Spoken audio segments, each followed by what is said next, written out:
Avant tout, Paul s'appelait Saul. Il était juif de la tribu de Benjamin, né à Tars en Cilicie, aujourd'hui en Turquie.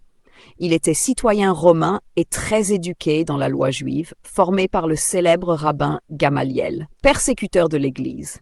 Avant sa conversion, Paul était un farouche persécuteur des chrétiens. Il pensait que le christianisme était une menace pour le judaïsme. Il a même approuvé la mort d'Étienne, le premier martyr chrétien. Sa conversion spectaculaire. Tout a changé lorsqu'il se rendait à Damas pour persécuter les chrétiens. Sur la route, une lumière éclatante l'a aveuglé et il a entendu la voix de Jésus lui dire « Saul, Saul, pourquoi me persécutes-tu »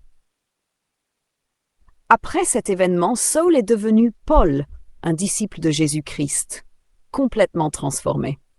Missionnaire infatigable, Paul a voyagé à travers tout l'Empire romain, annonçant l'Évangile dans des villes comme Antioche, Corinthe, Éphèse, Philippe et Rome. Il a fondé de nombreuses églises, souvent dans des conditions difficiles, prison, naufrage, persécution. Auteur du Nouveau Testament, Paul a écrit 13 lettres épîtres qui font partie du Nouveau Testament. Ces lettres, comme Romains, Corinthiens, Galates, Éphésiens, Philippiens, contiennent des enseignements essentiels sur la foi, la grâce, le salut, la vie chrétienne et l'Église. Un exemple de foi et de persévérance. Malgré les souffrances, Paul n'a jamais abandonné sa mission. Il disait « Je puis tout par celui qui me fortifie ». Sa mort. Selon la tradition, Paul aurait été martyrisé à Rome, probablement décapité sous l'empereur Néron vers l'an 64-67 après Jésus-Christ.